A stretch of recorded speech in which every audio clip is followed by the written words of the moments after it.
everybody? Welcome back to Bean Snowball, and for our Titan Radio listeners, welcome to Bean Snowball. If you're new here, this is the return of Bean Talk. Now, this is our series that, we've been playing with it for the longest time. We did it in our car, or my car, or then eventually your car. We did it in each other's rooms. We did it podcast in the studio in the library. It was a very, very, this was so thrown together. It was. We never really got an established way of how to do Bean Talk, just because, just a little bit more content with just bigger news, especially with injuries and all that stuff. So, and just yap sessions, right? And now, now we're in the studio. We have a lot more things that we could do. Now we could bring guests if we like, which we could. We'll probably expect a few. Hopefully, our local cheesehead. We might have a Steeler fan that might come. We got a couple Niner fans here too, as well. There too, we'll find out. But this is now probably gonna be the, I'll say, official spot for Bean Talk. So Bean Talk, this will be the official name again, Bean Talk, Titan Radio Edition, of course. But at least now we got a solidified spot where we can actually record, better editing stuff, and go from there. But nonetheless, let's just kick it off real quick. I think we have a lot of news to cover. Absolutely. There's a lot of news to cover, but a lot of news, a lot of storylines. But we're not gonna get to cover everything. But obviously, the big stuff, injuries. We've been having a lot of injuries this past week, especially with the last couple weeks, and obviously starting with the quarterbacks. One of the big things, Brock Purdy. His practice right now, it's still up in the air. But Mac Jones, he's been starting. He has been looking great as well, getting the Niners to 2-0 from his start. He's 2-0 right now as a starter with them. But Mac Jones, he did re-aggravate his PCL, so they're still gonna be looking at what's gonna go happen with there too. But at least with Brock Purdy, his injury concern, it's starting to progress a little bit more there. Especially Niners, they are 3-0 right now. We have some power rankings which we get into, but I think right now the main concern with the Niners is the injuries. One of the big things, Nick Bosa, of course, he's out with, I believe it was the Achilles or ACL. Second ACL injury of his career. That's obviously brutal. Look, hey, I'll hate to the Niners, but Nick Bosa, generational player. It just sucks to see him, and exactly to re-aggravate that exact same injury in ACL. You know how tough that is, but obviously wishing a speedy recovery for him to come back strong in 2026. But obviously, talk about some guys that are on their way back. Chris Godwin, obviously, he tore his ACL last season. Another big, brutal blow for him. Him coming at that age, we don't know if he's going to come back at the same. But he is eligible to come off the IR this week. We'll see if he is able to come back in a big game against Philly. And with Mike Evans also out too with a hamstring again. I touched about this in the recap. Mike Evans, he's had multiple hamstring injuries, which it's a weird occurrence that it's his hamstring, but he's getting old, and from the first two games, we want Mike Evans to continue his streak with 1,000 yards. Maybe it'll be like that one year where he got 1,001, but I doubt it. It's looking bleak at this point. I love Mike Evans, especially with the rise of Emeka Egbuka. He's looking phenomenal now with Godwin returning. It's finally a chance for Emeka to actually even have a bigger step up. With Mike Evans going to miss a couple games there too, and Godwin, I'm still not too high on Godwin. Coming back from his injury, he's going to be a little bit slow there. But I'm hoping it's not a situation, like with one of my old boys, Michael Gallup, from that ACL injury against the Cardinals in 2021. Great, very underrated in the league when he was there, but he just wasn't the same the next 2 years with that ACL. He tried to make a comeback with the Raiders, retired after that, went with the Commanders' practice squad, got released literally before the season. So it's very unfortunate. In this case, I'm really hoping Chris Godwin is one of that few statistics where he ends up coming back to his old self after a really devastating injury like that. But you're looking at this receiving for the Bucks. Emeka's looking great. You get Godwin back. It's a really great time for this young guy to really step up, and he's really making a rise for Offensive Rookie of the Year. Oh, absolutely. And I mentioned this too. He's probably which I'm surprised when we're looking back. I don't know why that wasn't your pick. This is one of your guys that you were hyping up for the longest time. It's one of those things where I'm thinking about it in my head, but I don't pull through with it. And that's a lot of things. And that's a lot of things I do. And that's what I was trying to do with Ted McMillan, which we'll still see if he can. Hey, he's on a decent trajectory right now. He is going up very steadily. Personally, I do honestly think it's going to be between them two. Who's the one you went? You went with Travis Hunter. Oh, no. I went with Ward. I went with Ward, and then I also went with Abdul. So I went very, very safe. You went very safe, and how have the safe picks gone recently? Yeah, what is when I've been going ballsy. When I called Dak as my dark horse MVP in 2023, not a bad shout. He should have, and he should have been, but I don't know why I just don't go. Not realistically. If we're gonna go back to that one, that's the year Josh Allen was the one who really deserved it more. But then obviously we got the whole situation with Lamar Jackson. Yeah, but I called the Josh Allen pick for the MVP last season. So last season that was one of my best ones there too. But I don't know why. I mean, hey, even last week, I don't even call him ballsy. I kind of just went with my balls and I 3-0'd you on the disagreement. And what did I say? You know, my balls were telling me to go with the Packers, the Packers, with the Panthers and the Jaguars. Nobody. I mean, they would have called me a madman to take the Panthers, and I was about to, but, you know, I didn't trust myself. I didn't trust my balls, and like you said, Christian, you did. You got the 3-0. That's what I'm saying. I listen to my balls, man. You gotta trust your balls. The balls never lie. You think the gut never lies? Trust me, the balls never lie, right? Go with your balls. Don't with your brain. Go with the balls. The balls, and that really went for it. But some other big injury concern as well with my Cowboys. I think I pretty much touched on that. It's going to on another huge decline. CeeDee Lamb, he's going to miss at least 2 games without high ankle sprain. But when we're really thinking about it, probably 3 to 6 weeks. That's kind of the trajectory. Yeah, but honestly, with an injury like that. As huge as CD is for your offense, I think the one that's really going to hurt you is the Tyler Booker one. I mean, obviously, and Cooper Beebe. And Cooper Beebe has already been on the injury report. But Tyler Guyton was the recent one. And I'm Booker, excuse me. And Booker, I'm surprised I didn't even touch up on Booker. I don't think I touched up on Booker. In the recap, I do believe. I mentioned BB. Oh no, yeah, you're right. I mentioned BB because BB already was. BB was already for sure. Booker wasn't until after. Mm-hmm. It was confirmed before the Monday Nighter, literally like an hour before the Monday night game. So that's why I forgot to touch up on that. But this line's taking a hit, and then after that Chicago game, you know, I'm looking at PFF. I'm looking at the stats.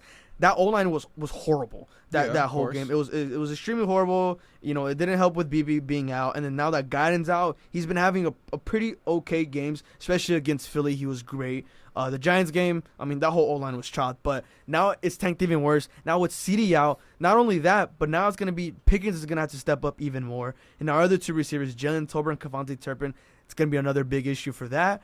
More injury. I mean, Diggs with the knee, it was not looking well at all whatsoever. A lot of things going wrong with that. A lot of tough players obviously getting cooked out by Odunze. Yeah, but you know, offense-wise, the O-line, it's going to be a huge issue.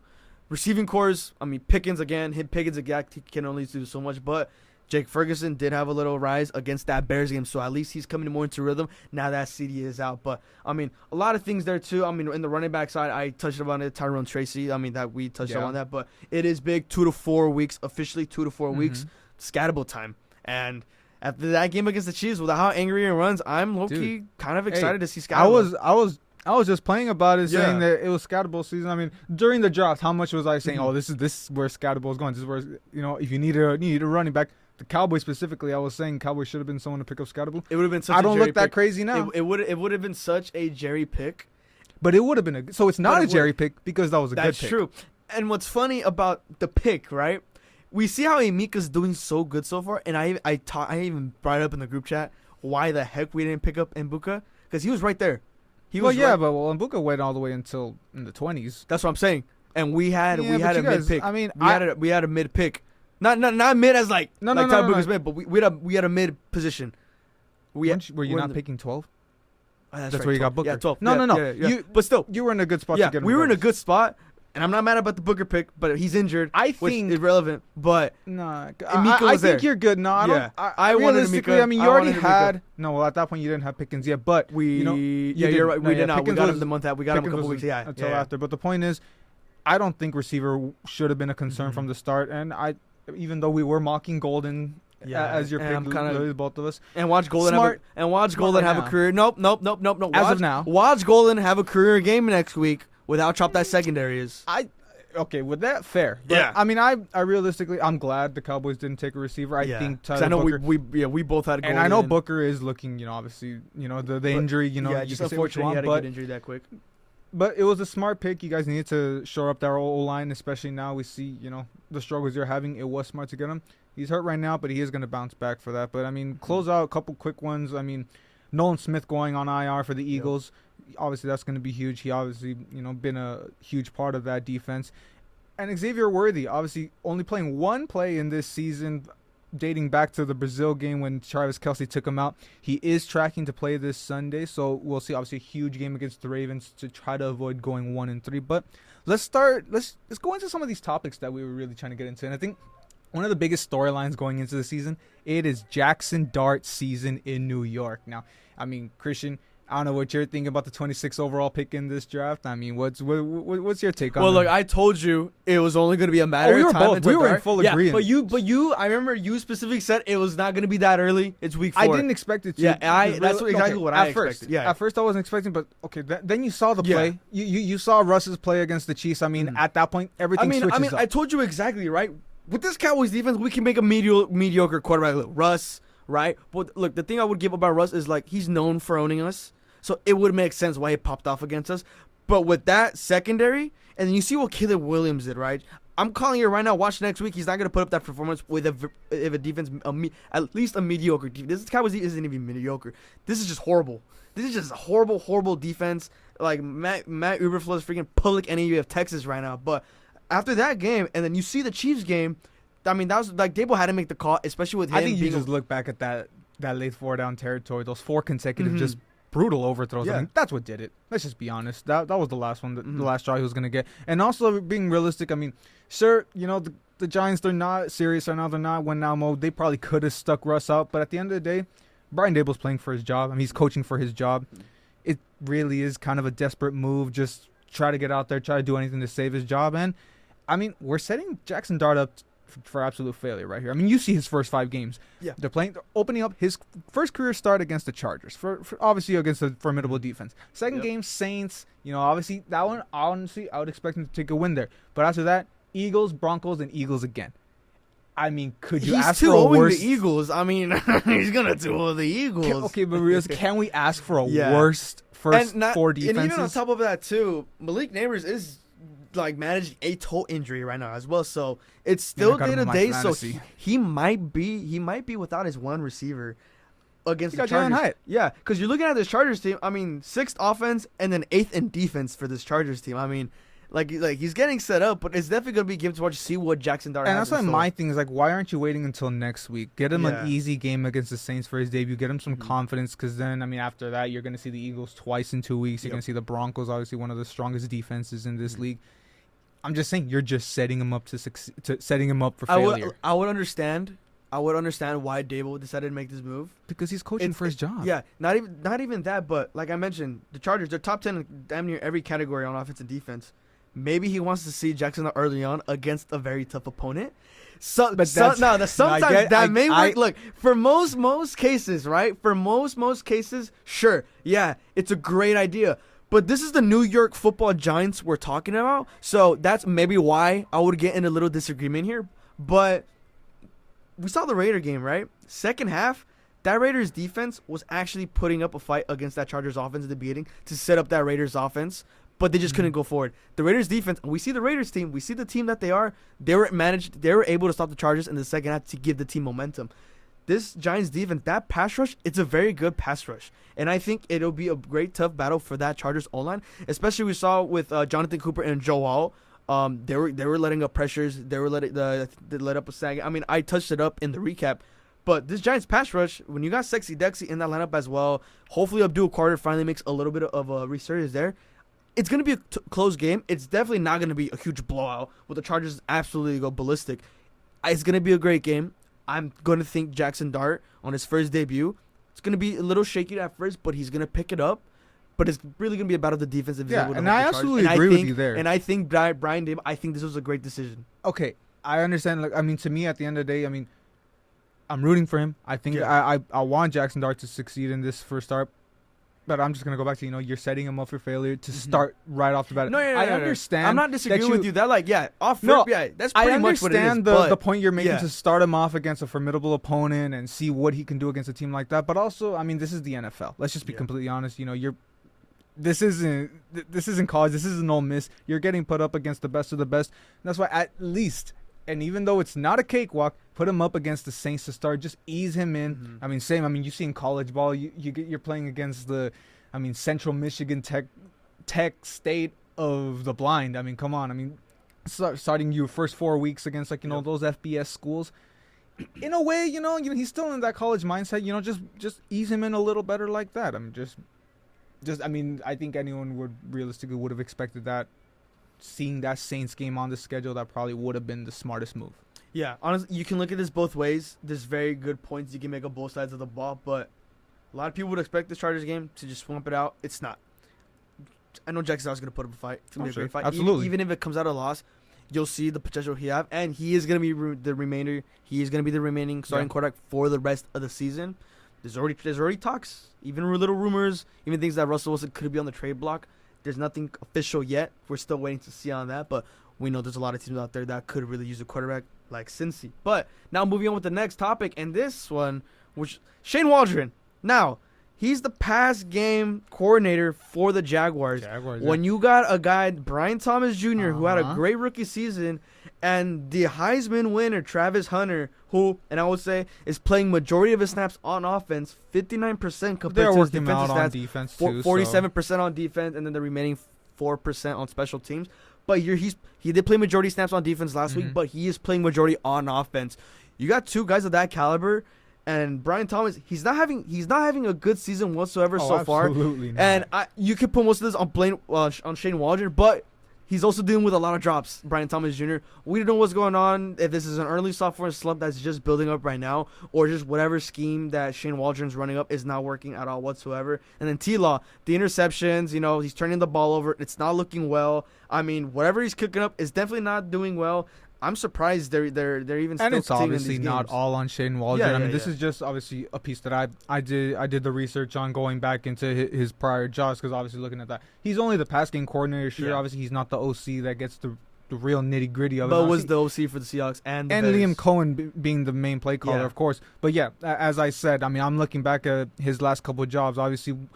Dating back to the Rams, he is part of that Sean McVay tree. He was our pass game coordinator from 18 to 2020. First year he leaves, Cooper Kupp goes on a generational season for the Triple Crown, and we win the Super Bowl. Now, was that more of a product of swapping Goff for Stafford and obviously everything that went into that season? Probably. But I'm sure you can't agree with this that, I mean, do we really see that historic receiving type season for the Rams in general if we have Shane Waldron running the pass game?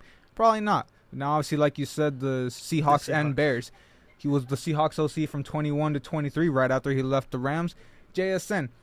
In 2023, 648 yards, 4 touchdowns. Really wasn't and involved. that offense ranked 21. Exactly. The offense did rank 21 that year as well. Just in general, heavily utilized in that offense. Now you go into last year, 100 receptions, over 1,000 yards, 6 touchdowns. Now, wasn't the greatest for 6 touchdowns, but obviously, he's sharing the ball with DK in that season. He just completely flourished once Shane Waldron left. And then, of course, we'll look back for the Bears, and I'm just going to focus on Rome Odunze. Only 54 receptions, couldn't even get 750 yards and only 3 touchdowns on the season. Now this year, just 3 games in, already surpassed his touchdown total with 4 touchdowns, 16 receptions, 227. I mean, it's not eye-popping numbers at least, but they're really getting him involved right. It definitely is the difference that once Shane Waldron leaves, exactly, the star receivers are picking it up, and especially he was fired week 10 with the Bears. Week 9. Oh no, 9 games in week 10. Yeah, it was week 10 that he got fired, right? Yeah. I don't know exactly where the Bears offense ranked, but statistically, at the end of the season, they ranked dead last at 32nd. When he was fired, the Bears offense ranked 30th total offense and 24th in scoring. Okay. So so they tanked even worse when he left. But that's not. That doesn't make it. No. You said 30 or 30th when they fired him, but they finished the season 32. Again, they plummeted when he left, but that doesn't make it any better. He had him at 30 when he was the offensive coordinator. It's weird to see because we've had takes about the saying like most guys should just stay as a coordinator. I think he's not. He's not even good as a coordinator, man. Yeah, I mean that just says like coordinator. You take it strictly the pass game. That's not even better. I mean, you could have him take him to a position. I don't think that's gonna be any better at this point, right? And with Brian Thomas and Travis Hunter, right? And it's funny too because this offense currently right now, as of week 4. Currently right now, week 4, the Jags offense is ranked 8th, which is pretty funny to see. And it's just funny. They're ranked 8th, and then their 2 top guys, they're supposed to be the 2 top guys, aren't doing so well in the pass game. And it just makes you realize, they really heavily rely on that defense, and it's not really eye-popping at all, that Jags defense. But it is definitely something to see, and, a lot of Brian Thomas fantasy managers, they're really having it, especially with, almost me, and I was 100% ready to take him. I was going to take BT. Thank God I didn't. We'll see how it goes through the rest of the season. That's the only thing. Thank God I didn't. But I don't know, man. It is looking rough now. I mean, that's pretty much all I can say about that. Let's move into another one. I know we're coming off of a really rough showing. An awful showing last week, but... Awful's an understatement, all right? Awful second half. I mean, hey, you know... Awful is still an understatement, but...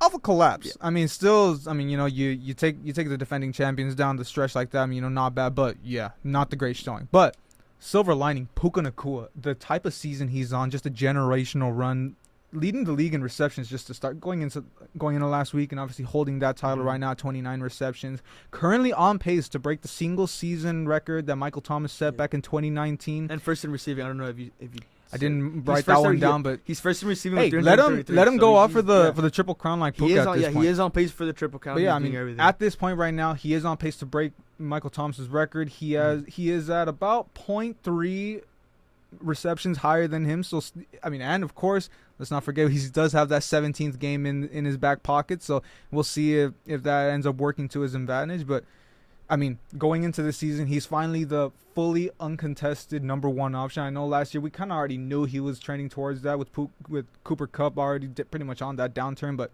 and of course, I know we have Devontae, and I love Devontae with all my heart. But we know the pecking order. We know Puka is one set at that spot. But I mean, look, Puka's just showing all that versatility, the growth in his game. We saw that Titans game showing off his running ability. Just speed kills, and he's showing off that speed. I mean, just everything all around his game, the strength and just the grit that he shows. He's showing up. I know you got your own thing, and you can say whatever you want, but Puka's top 2, and he ain't 2. He ain't better than CD, buddy. He ain't better than CD. Maybe right now, because CD's out. Maybe right now. Does CD lead the league in receptions and receiving yards? That don't matter. CD is top 3. He's not 3. He definitely ain't 2. I'm not putting CD over Jamar. I might put him over Justin, and we can go back and forth on this. I'll put CD over Justin. As of right now, I'm a little too close. Sorry. As of right now, yeah, because of the quarterback situation with Minnesota. But I didn't forget that. I mean, just in general, I mean, personally, I will give it to you. I would I would put him right now over him. Currently, yes. Jettis. I mean, look. Yeah, he's still going to be considered as the one receiver in the league. But currently, right now, where we're speaking, Puka, he does have the case in the season right now. But I'll tell you right now. CD. Right now, I ain't never going against CD. It's Jettis, CD, Chase, and Puka. Easily far and away from me. Currently, yeah, I would agree that just for the season, I'll put CD over Jamar. I'll put CD over Jamar. I'll give you that leeway right there. Yeah, Jamar, he had the great season last week, right? But if we're talking season right now, even with CD out, I'll still put him over right now. But obviously, that's going to be subject to change. But I'm never going against my goat CD. But speaking on the Cowboys, and obviously, we're barely going on the Cowboys. I think half of this episode has already been about the Cowboys. I don't care. I still have more stuff to get off my. Well, not really, not really. But there is stuff to there is stuff that I didn't get to mention. We could have saved all that other stuff for this segment, but let's get into it. Christian. Yeah. What do you want to talk about the Cowboys this time? What is there not to talk about? Right. Obviously, straightforward. This offense, like I topped it off. It's the injuries and all that stuff and the defense, but I do want to mention, this offense, again, it's going to take us so far, ranked 4th right now, but that defense is 30th under Eberflus, getting a lot of flashbacks from 2020 where Dak's probably going to hit 2,000 yards in like 6 games, whereas in 2020, first 5 games, 1,800, 5 touchdowns, but then people are going to worry about the interceptions. I'm like, that's bound to happen if your quarterback's throwing 50-plus passes a game. So, I mean, that's bound to happen, right? But at least the one thing that I never really... Yeah, just the one thing, and probably this is the last thing I'll talk about. The one thing I didn't get to touch upon was Javonte Williams. I mean, I was a little skeptical about this signing, specifically because, like, his injuries and stuff. But he was a dog in his college days with North Carolina, right? I think it was North Carolina when in his college days. I could get fact check. No, you're here. Oh, my brother. Yeah, let me fact. I know, cause I was watching his highlights the other day. It came up on a TikTok, And I started to realize, like, I forgot how much of a dog Javonte Williams. Yes, yeah, North Carolina, right? So I was right. Just had to fact check myself on that. He was a dog. And we're starting to see this dog mentality in Javonte Williams. I mean, last year, the Cowboys, I love Rico. I love Rico Dowdle with the situation he was put in that team. Shout out to him with that touchdown last week. When I mentioned he did get that touchdown, I love Rico. He did what he could. He started showing some signs, but right now Javonte Williams, he's already close to surpassing what Rico Dowdle is already doing. I mean, right now Javonte, he's 7th in rushing with 227, and he has 4 touchdowns on the season, or 3 touchdowns. Yeah, 4 touchdowns on the season. Last season the Cowboys only had 6 total. He's already at 4. And then Miles has a couple as well under his belt, or I think they did pass that. I'm already slurring my words, but regardless, the rush attack is doing a lot phenomenal there too. At least I'm really glad with that. The Javonte solidified himself as a top one rack in the league. Let's just worry about those hands. I mean, he got just snatched. Yeah, I mean, that first drive was looking great. The momentum was setting with that one angry run, and then Stevenson just give me that. And I don't know, and then the whole thing just became a shit show. And it very disappointed me, but this offense, it's going to be something. But at least for Javonte Williams, really wanted to give a big shout out to him, especially after losing Pollard in the run game. Let's not forget. I mean, you were hating on this acquisition going. Yeah, I wasn't hating on it. I was skeptical about it. I was having mixed views about it, but I wasn't like, well, like, oh my god, what are we doing? But he's well, I mean, during the offseason, because you weren't getting what you want. I mean, yeah. Anyway, you kind of were just like, what the hell are we doing? Yeah, but definitely that even after the Philly game and then what he's able to do against the Giants, Javonte's putting on a show on that running back core, and then Miles Sanders getting a little touches there, setting the tone with a couple big runs. But Javonte, he now has a big spot in my heart now in the run games. I'm just really, really glad about that, at least for it. But then defense, I'm not going on the defense anymore. I already touched on. No, I think we went good into it enough. I mean, just in general, I mean, we've said a lot about that Cowboys defense, and the less said the better. And we're probably going to continue in the later weeks. But I mean, hey, anyone here on Titan Radio, expect your Thursday mornings to be a lot of Cowboys rants. Specifically on that defense. Maybe a little bit Dak Prescott glazing here and there, but of course, some Dak glaze. But yeah, that's about it. We do have our new segment coming in, but before I did tell you I was gonna sneak this in. Those Vigil AI videos, man.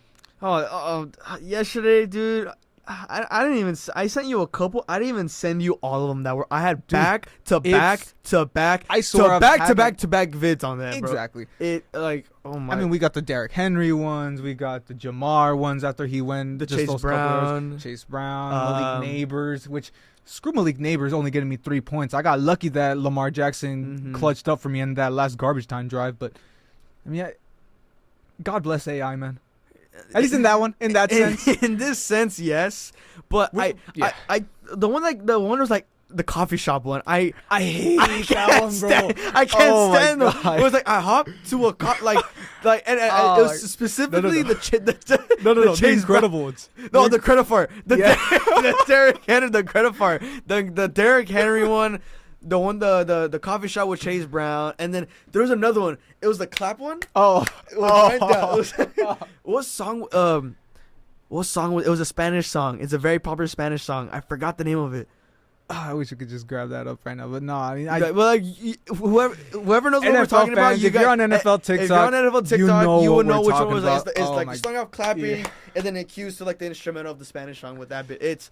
My head hurts, man. Oh. The dance. It was like okay.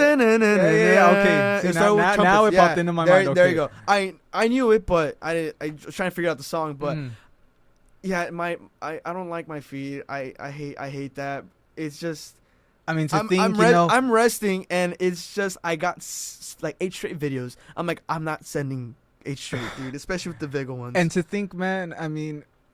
You're a pro player. You've been waking up at 5 a.m. to train since you were at least like 10 years old, working on honing down your craft to get into the NFL. And then you just wake up one morning, you open TikTok, and you got the incredible fart video posted about you. Like, come on, man. You see yourself clapping and doing flips. Oh my god. You see yourself walking to a coffee shop. We're forgetting some, man. Oh my God, there's so many. Next week there's gonna be a whole slew more. We're definitely missing a couple stuff. Let me just go ahead and. Let's not even open them, man. No, I'm not gonna open them. I'm gonna just see which one I'm missing. Yeah, the coffee shop one, the clap one, and then it was the three. Like, I don't know if you know Jersey Joe on TikTok. The Jersey Joe where it's him. The Jersey Joe where it's him. And two other guys, and they're just dancing, and they just go in a circle, and continue to dance.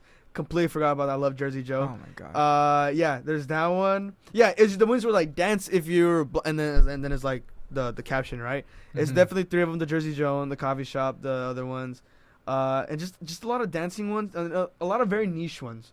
But obviously the popular ones, the Incredifarts, the freaking coffee shop, the clap one. I can't stand people. But it's funny. They got creativity, though. I will say they are very creative. You would never imagine some of these concepts. I'm surprised no one has made a Fortnite one. That one I'm very surprised. Oh, keep it in here. You might see that on the Beans No Ball TikTok. You might see him if George Pickens, if you get me as so much as less than 5 points, you are going on Beans No Ball and I'm tagging you. And if you comment, get it back at you. But I won't. But because I love you and I know you're gonna do great. I know you're. We'll see. Yeah, you will see.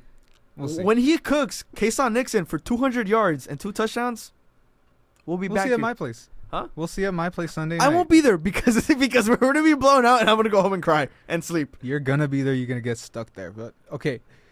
That's enough of the big ol' AI crap. Now let's get into this. Will be a mainstay on our videos.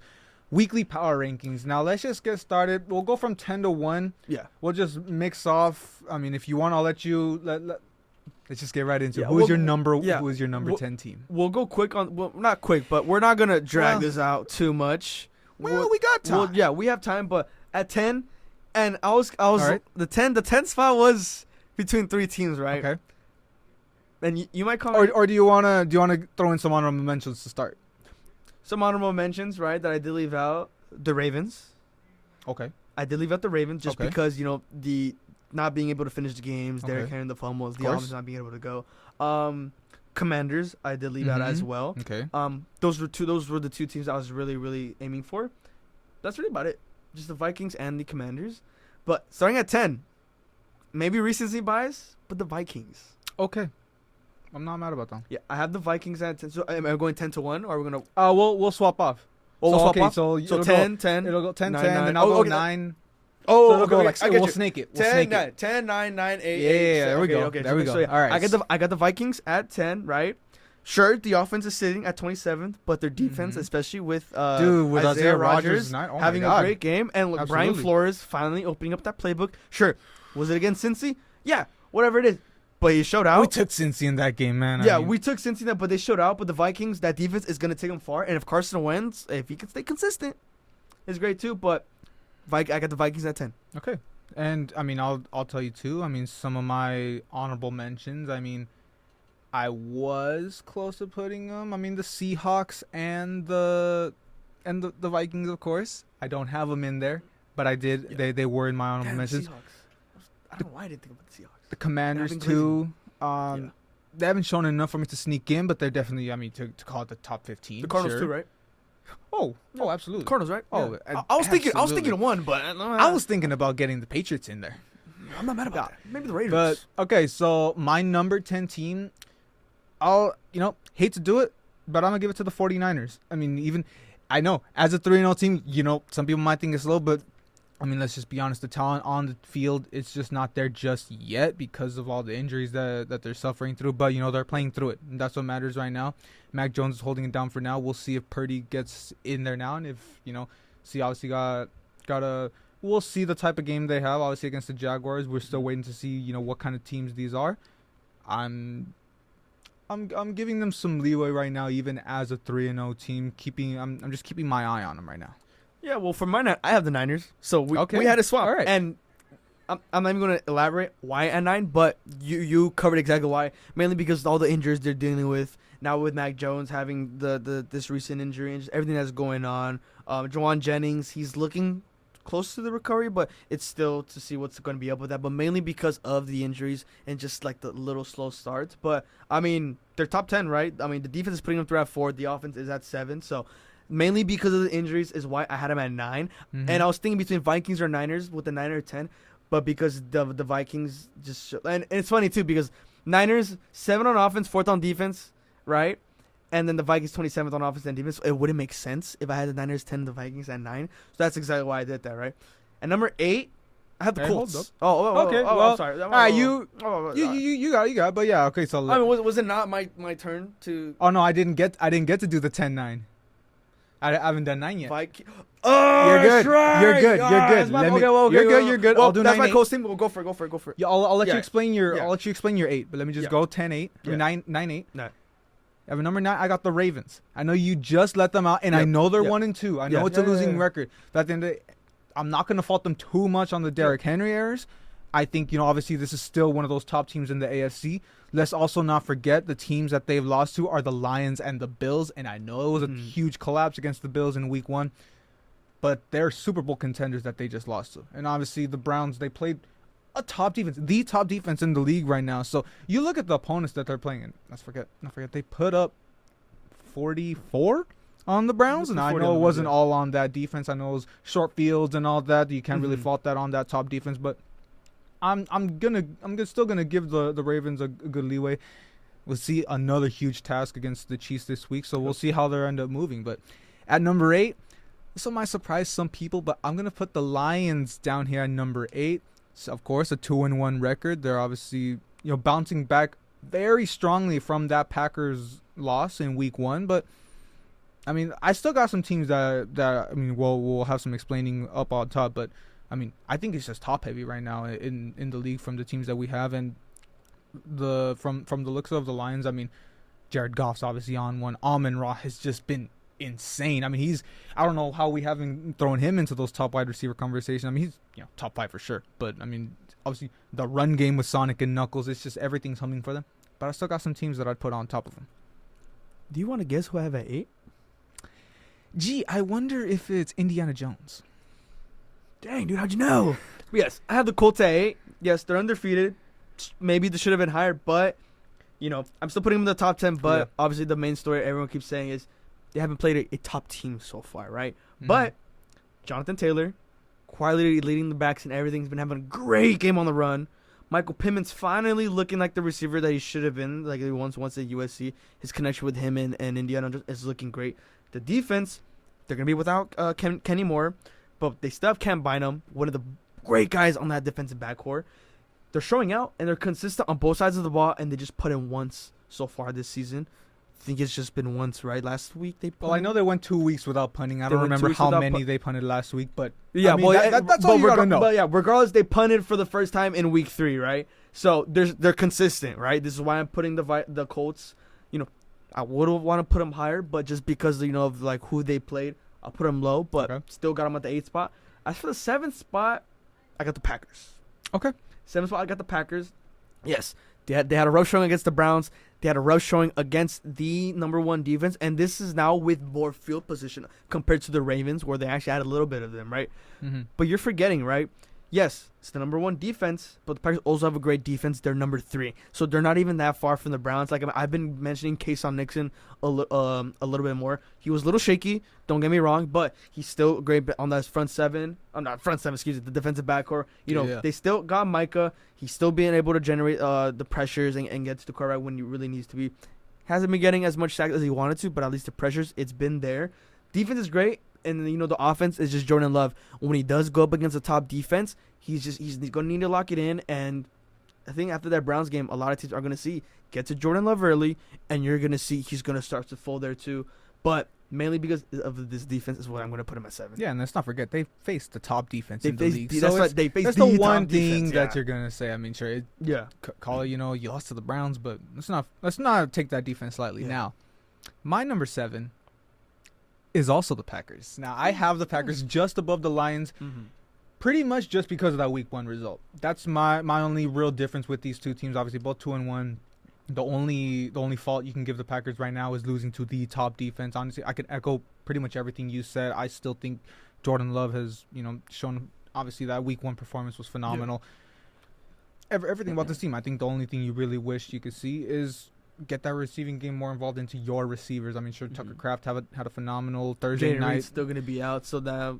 So there's some things that hold you back, and I know I somewhat pulled back on the Niners because of those injuries. I'm not going to do too much because it's not as much with the Packers, but I mean, yeah, I'm still giving them that benefit of the doubt. They'd be a lot higher if they would have taken care of business against the Browns last week, but I'm not faulting it too much because of that defense. Now, going up to 6, it's your number 8. I'm putting the Colts all the way up to number 6. Again, like you said, a 3-0 record. You would expect to see all the undefeateds up there, but I mean, I think there's one loss team that we're gonna get into in a bit. But I mean, yeah, same thing to you. I think again, I think we whatever say we're in pretty much agreement on some of these things that we're gonna repeat. I mean, yeah, same thing. I mean, the revelation of Indiana Jones just obviously showing that it is New York that just ruins you to certain extents. Like you said, Michael Pittman just, showing that. I personally still would like to see a lot more out of Michael Pittman. I think and Adonai Mitchell.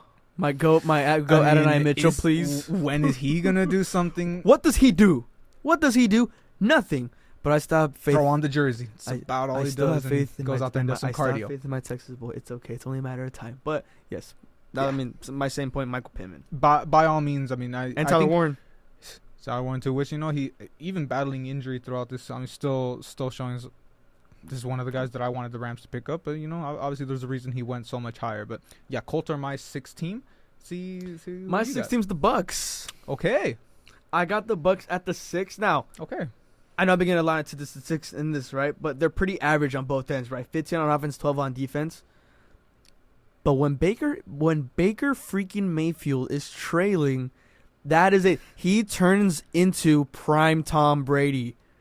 They're hosting the Eagles next week, so if those Eagles, if they got a lead in the final seconds, don't count Baker out. But that is the one issue why I don't have the Bucks any higher than that was because they've been playing from behind the first 3 weeks, right? And you can't be having that, especially, with the Eagles, their defense is pretty mid. You would expect a pretty great showing from this offense, but they can't be playing from behind every single week and expect Baker to have a comeback. Especially going against the defending champion. Yeah, you're going against the defending champions who's ranked 18th in defense, so it's going to be a nice offensive showing. But we're just going to patch up with the Bucks. Mbuka's rising. Mike Evans is out. Godwin's back. It's going to be a lot of things here. Bucky Irvin is still making a household name for himself. This defense, it still needs a little bit of improvement, but Yaya Diaby, he's been one of their great leaders on that defense, and he's been showing it all the time. And that's mainly the reason why I have the Bucks. Even when they're down, they're still able to come back. And, our consensus take since we started the season on Baker Mayfield, it's really been paying off. Yeah, absolutely. And I think you'll be a little surprised on mine for the Bucks, but yeah, I mean, there's the Cowboys on. You have the Cowboys at 6 on. Oh, absolutely. Oh, was it your turn or am I tripping? I think it's my turn. Yeah. Keep going. Man. Now at the 5 spot, I have the Eagles. Okay. I have the Eagles at the 5 spot, and again, I'm going to keep saying this, right? I really wanted to put the Bucks over. The Eagles, but after that game that Jalen Hurts put up, and if the Rams just won that game, my take on Jalen Hurts would have been just chef's kiss. I mean, not really, because at the end of the day, he still had that performance. Yeah. Even if Josh Carter's kick would have went through. No, that's not what I'm saying. If you didn't let the Eagles come back, my take would have been phenomenal. Okay, then yeah, like I can't be going back on That's what I was talking about. It would have been like phenomenal, and I would have been riding on that until I die, right? But he locked in. A.J. Brown locked in. Devonta Smith locked in. The defense locked in when it really needed to be. I wanted to put the Eagles higher. I did want to put him a little bit higher and switching out with the Bucks, right? But if Jalen Hurts, if he's getting pressured that early, and it's the same reason what I had with Jordan Love, is if defenses get to them early, they're going to struggle. And the Rams did show. -1 net passing yards in the first half. Yeah. They held Barkley in the run game. Pressure. The Cowboys even did this on the second matchup, 2023. The second matchup, they got pressure to Hurts early, and he struggled. The run game struggled. It's all about pressure, and it's going to be up to the defense, and this is where the Bucks really need to lock in. But the 5 spot, I got him right in the middle pack just because Jalen Hurts in that offense, maybe they finally got their rhythm back. All right. And I can definitely understand that for you. So we'll move it on now into my 5 and 4. Is it the Rams? At 5, I have the Bills. Ooh. A little low, I Ooh, understand. okay. A little low for the Bills, but I have some teams, and I'll give my explanation for the other teams later. But I mean, still, Josh Allen's performance just so far, obviously, that phenomenal comeback against the Ravens week 1. You see week 2, obviously, just continuing that dominance, and in last week, I think that's the one that brings me down just a little bit on them, to see them have to dig so deep against a Dolphins team. You had to. I mean, sure, that's also a testament, for the defense, making Tua make those mistakes. Maybe Tua already makes those mistakes in general, but I mean, just that just kind of struggle against the Dolphins is my only thing that I can fall back on. I also really wish I could see a lot more out of those receivers. We were talking a lot. I expected a lot more growth out of Keon Coleman. Khalil Shakir, he's doing okay. Still, I mean, he's clutch when he needs to be clutch. When he needs Don't to get me be, wrong, but at the end of the day, I personally would like to see more out of this receiving core. I mean, James Cook, obviously, he's doing what he's got to do. I mean, he's anchoring that run game phenomenally. So. And that's probably why, the receiving core is probably not of that, just because James Cook's getting it done. What do we always say? When you have that run game, it opens up the pass game. They're not opening up the pass game. We're seeing those struggles. So that's honestly my only knock. If you can pick up that pass, that receiving game, because, I mean, obviously Josh Allen, he's still doing it. So, I mean, we'll just wait and see. That's my main thing with the Bills. Now, into the 4th spot, this is where I'm going to put my Rams. Now, I know, is it a little high for a 2-1 team? Say what you want, but at the end of the day, I know we'll get into that second half, but just the performance that this team put in. Also, just looking at those first two games, I know the opposition wasn't the greatest, but to hold only 1 touchdown in the first 2 weeks, just obviously a stout defense. Got a number 4 defense right now, number 4 offense. Everything's humming, obviously. Now, it's just that second half, and I could have this team so much higher. Maybe you could even say that they probably don't deserve that top 4 spot, but you just go and, again, like I'll tell you, that receiving game is humming. The run game, obviously, Kyren Williams, little slow those first 2 weeks, but last week, obviously, finally got into the end zone, got close to the triple digits. Everything is starting to mesh together. I think just a more complete unit is the reason I would put them over the Bills just as of right now. Just wait a bit. For my 4th, I got the Lions. Okay. I had the Lions at the 4th, right? They had the shitty game against the Packers, but that offense was really roaring the last 2 weeks, and we saw what they did against that Ravens team, a really great Ravens team that we both picked, right? Mm-hmm. The run game, like you mentioned, with Gibbs and Montgomery, they really let loose. The defense stepped up. They got the clutch fumble on there, Kennery, and they scored to pretty much ice the game. Goff looked great. His connection with Amon-Ra is still continuing to build up. Thank you, Amon-Ra, for saving me in fantasy. Thankfully, unfortunately not last week because Dan Campbell just wants to keep running out the clock. But mainly because they did it against the top team, and they really got the pressure when they really needed to be. That's why I got the Lions dead on there. Their defense is 13, which could be a little why they're there, right? But it's mainly because of their offense, how explosive this offense is. Now at 3, that's where I got your Rams. I got your Rams in the top 3, like I mentioned. It's an even offense. Ranked 5 in both sides of the ball. This offense and the defense, they can get going when they really need to be. Aside from that Eagle game where they just completely, second half after the Kyren Williams touchdown, they just went low. But they can stay consistent. And, you're looking at past that Eagles game, they can stay consistent. Stafford, he's still looking great. The age is not showing. Devontae Adams is letting loose. And the Cup having his historic season. The Rams are really making it far a great season, a great run so far this season. I mean, I had them doing really well this season, winning the division, but I got them there chilling right at the 3 spot. Wanted to do them a little bit higher, but obviously that Eagles game is why I put them at 3. All right, I like it. I appreciate you, and I mean, like I understand. A 2-1 team is a little high for them. I understand that, but I mean, still. Now, for number 3, this is where I'm putting the Eagles. I mean, you're still coming off of that defending champion high. I mean, it's hard to bet against the champs. And that performance, not sure, first couple weeks, they didn't look great against your Cowboys. Didn't look as great as you probably would have expected them in week 2. But that second half, it tells you all you need to know. I mean, that performance by Jalen Hurts, the performance by the defense, even the special teams. I mean, everything's just humming for this team. I would almost put them a little higher, but I got a little more interest in 2 more teams that obviously we'll get into. But, I mean, the defending champions are just hitting their stride right when they needed to. I hate to see that it was the Rams that woke up the sleeping giant, but I mean they're just obviously right back in stride, and we'll wait and see how they can go. They have a huge test against another team that we both got in here in the Buccaneers. So we'll see. That's obviously going to be a really, really tough one. Now, going into number 2, I got the Chargers.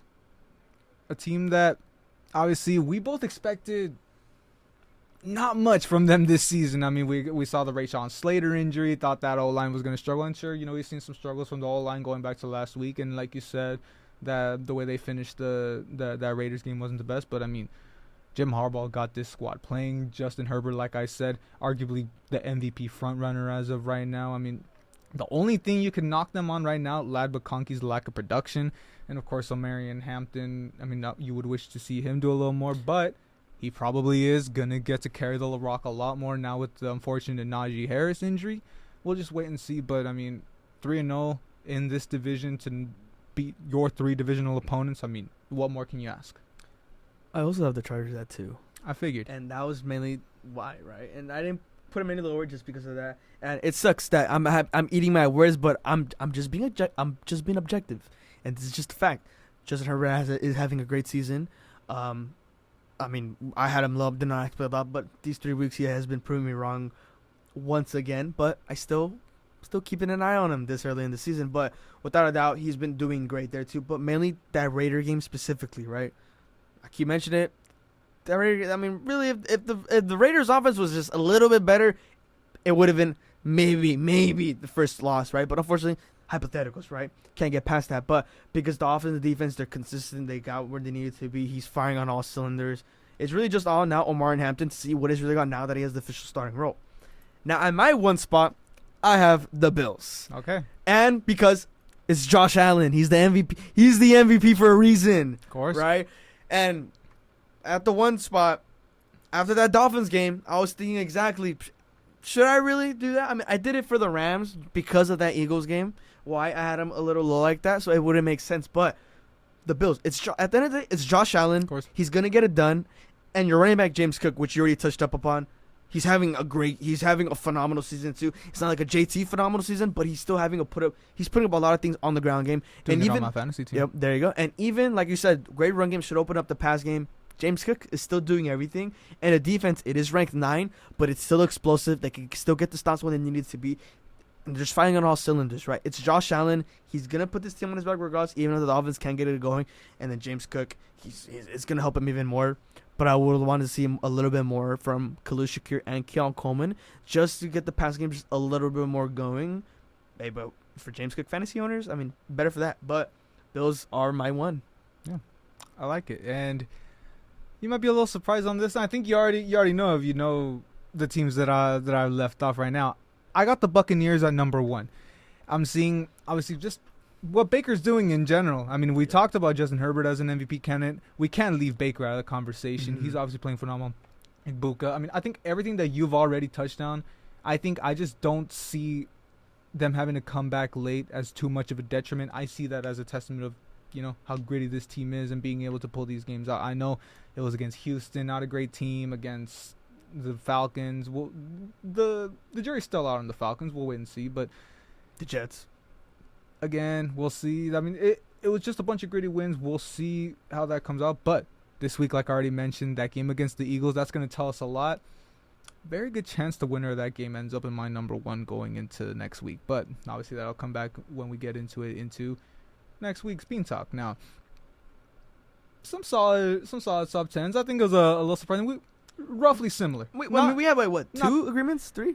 A couple. Yeah, a couple. I mean, the Chargers, the main one that I can really remember. Yeah, so Chargers and the Packers. And I mean, the teams that are in there, they're roughly the same. They're not far apart, but it's about the same. Yeah. But that's gonna do it for the first.